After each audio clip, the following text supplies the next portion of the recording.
في القلب شعاع يهديني، نور الإيمان سرى فيني، وبذكرك يا ربي أرقى، دوما بالروح عنيدوني، دوما بالروح عنيدوني.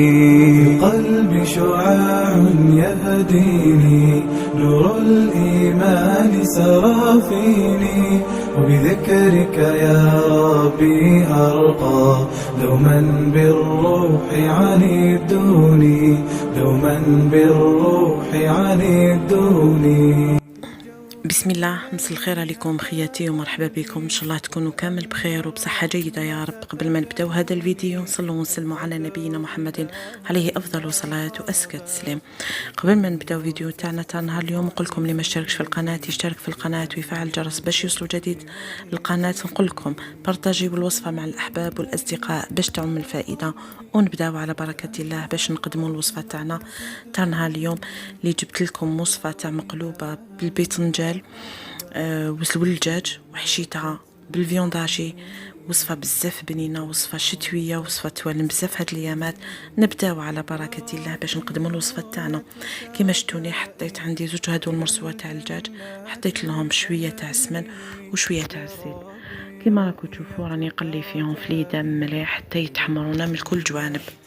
باش نكون رحيت حبة تاع بصلة بين متوسطة حتى الكبيرة شوية، نرحيها في الأشوار ونزيد نحطها مع الدجاج تاعي، نرجعها فوق النار ونخليها تدبل كامل مع الدجاج واليدام.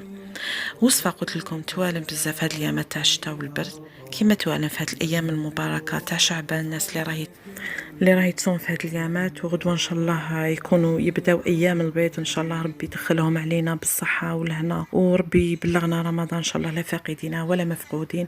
كيما شفتوني كنت رحيت حبه طوماطيش كبيره حتى زوج حبات ولا زوج حبات متوسطين، حطيت الملح، حطيت مغرفه ونص تاع طوماطيش تاع لي بواط، نزيد نحط معاها وريقه تاع رند اللي كنت غسلتهم مليح. لي زيبيس هنايا عندي رشه تاع قرفه، عندي شويه تاع الكركم، فلفل عكري حلو، عندي شويه تاع سكنجبير، عندي الكوري، فلفل ابيض، القزبر وراس الحانوت، وزيد درت لها شويه فلفل عكري حار. هذا شيء اختياري بالنسبه للناس اللي تحب شويه الحار، واللي ما تحبش الحار تقدر تستغنى عليه. هنا حركت مليح، عاود غطيت عليها ورجعتها فوق نار هاديه حتى تطلق البنه تاعها كامل باش نروح نمرق. من جهه واحده اخرى في المقله تاعي عندي شويه تاع فيونداشي، هذا شيء اختياري، تحبي ديري بولي اشي ولا فيونداشي كيما حبيتو. انا هنايا عندي بولي اشي، حطيته في المقله مع تاعي مع شويه تاع الزيت، قليته شويه باش زدت له حبه تاع بصله غابي مع زوج سنينات تاع الثوم. كيما راكم تشوفوا راني نسي نفتح في البوري اشي تاعي مليح، نعاود نرجعها فوق النار ونخليها على نار متوسطه طيب. عندي البيتنجال تاعي بعد ما غسلته مليح، قطرته ملحته قطعته شرائح كيما شفتوني، ملحته ودرته يتقلالي في الزيت، حطيته في البابي اوبسيرفون ولا ورق المص باش يمتص لنا هذاك الزيت كامل. عندي شويه تاع طوماطيش قطعتها رونديلات قيس حبه متوسطه وقليتها تاني، وتاني حبه بصله قطعتها جنيوحات ولا فيلي وقليتها تاني.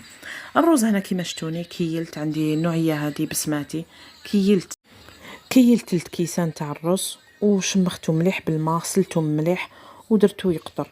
من جهه واحده اخرى طنجره تاعي عاودت وليت ليها، سخنت الماء تاعي مليح بعد ما تقلالي الدجاج مع لي زيبيس، مرقت بالماء سخون، عاودت رجعت الطنجره تاعي فوق النار باش يطيب لنا الدجاج كامل وتعقد معنا هذيك لاصوص. ومن بعد تيك نحيت الدجاج تاعي، نجي نحبط الرز تاعي بعد ما كنت غسلته مليح وقطرته مليح. هنا لا كونتيتي تاع الرز كل واحد يتقيد بها على حسب افراد تاع العائله تاعو. ما انت شحال كي حديري المقلوبه تاعك طنجره كبيره ولا متوسطه ولا صغيره، تقيدي بالرز على حسب لا كونتي على حسب افراد العائله تاعك. والماء مرقي على حسب الكيله تاع الرز اللي درتي، كل كيله تاع رز تسحق 2 كيلات تاع الماء. هنايا بعد ما رجعت الرز تاعي فوق النار وخليته طاب على نار متوسطه، غطيو الغطيوه تاعكم ومام طون خلوه بلا عقل يطيب، يتعرفوه باللي طاب لتما تقدروا تطفوا عليه ينشف كامل من الماء ويجيكم على حبه. هنا الطنجره تاعي اللي راح ندير فيها المقلوبه كنت فرشت وشتو لا فاصون اللي حطيت فيها الشرائح ولا لي طرونش تاوعي تاع البيتنجان، ستفتهم هكذاك. باك حطيت المرسوات تاوعي تاع الدجاج، من بعد حطيت طبقه تاع الطوماطيش تاعي مقليه، وحطيت معاكم طبقه واحده اخرى تاع بصله اللي كنت تاني قليتها، ملحتها وقليتها تجي بزاف بنينه. نجي ندير طبقه تاع الروز تاعي اللي كان بعد ما طاب خلاص. ديجا كنت درت معاكم مقلوبه تاع الروز بالدجاج والخضره. يعني كاين شحال من وصفه تاع المقلوبه، ديريها بالدجاج والخضره ولا بالبيتنجان ولا بالحم الحبارك، ولا كل واحد يدير واش يحب. دوك نحط لكم الرابط تاع الوصفه اللي درتها معكم المقلوبه تاع الرز بالخضره في صندوق الوصف. بعد ما حطيت طبقه مليح، فرجت طبقه مليحه تاع الرز، حطيت طبقه واحده اخرى تاع فيونداشي تاعي اللي كنت يعني دوزنته مليح بالفلفل الكحل والملح، قليته طيبته بالبصله وزوز سنينه تاع الثوم. حطيت طبقه مليحه تاع الفيونداشي تاعي، نزيد نحط طبقه واحده اخرى تاع الرز. نعاود نغطيو عليها، نحطوها فوق النار هاديه واحد 3 دقائق ماكسيموم 5 دقائق، ومقلوبه الرز تاعنا تكون واجده، ونجو نقدموها ولا نقلبوها في الاسيات ولا يعني في صحن التقديم تاعنا. تجي هايله، تجي على الكيف. هنايا نحطها فوق نار متوسطه عفوا هاديه، قلت لكم ماكسيموم 5 دقائق، وردوا بالكم تعودوا تطولوا عليها باش ما تشيط لكمش وما تتحرق لكمش، تشد لكم لتحت. هنا نجي نقلبها عادي في الصحن اللي راح نقدم فيها الوصفه تاعنا. هي كاين وين تقعد شاده روحها، وكاين وين يعني يطيحوا لكم شويه تاع الرز ولا البيتنجان، ولا كيما انا طاحت لي بيتنجان. هذا هو مقلوبة الأرز تاعنا بالبيتنجان في شكلها النهائي، بعد ما وجدت، بعد ما كمل طيبتها. الطبق تاعنا في نهايته. وصفتنا كملت تاع نهار اليوم كما راكم تشوفوا، لونها يشهي، طبق كومبلي شهي، وصفة بزاف هايلة، وصفة توالم في الشتاء، وصفة توالم في هاد الأيامات، وصفة توالم تاني في رمضان. خياتي حبيت نشارك معكم هذه الوصفه، نعطيكم فكره، نشاركها مع المبتدئات، الناس اللي تحب دير المقلوبه تاع الرز وما تنجحش معاها. حبيت نفكركم في هذه الوصفه، قلت بالك ديروها في هذه الايام تاع الصيام، ربي يتقبل صيامكم. هنا حنجي نوري لكم بعد ما طابت. شوفوا الرز كيفاش يجي مزربع مفركت، يجي بزاف بنين. عطيت لكم وصفه بزاف بنينه، وصفه بزاف هايله، دوزينه على الكيف.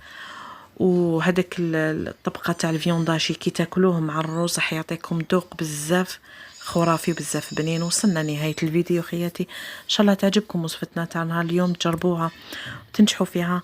ما بقى لي غير نقول لكم ما تنسونيش بصالح دعائكم. تهلاو في روحتكم، تلاقاو في ساعات خير، احبكم في الله، سلام.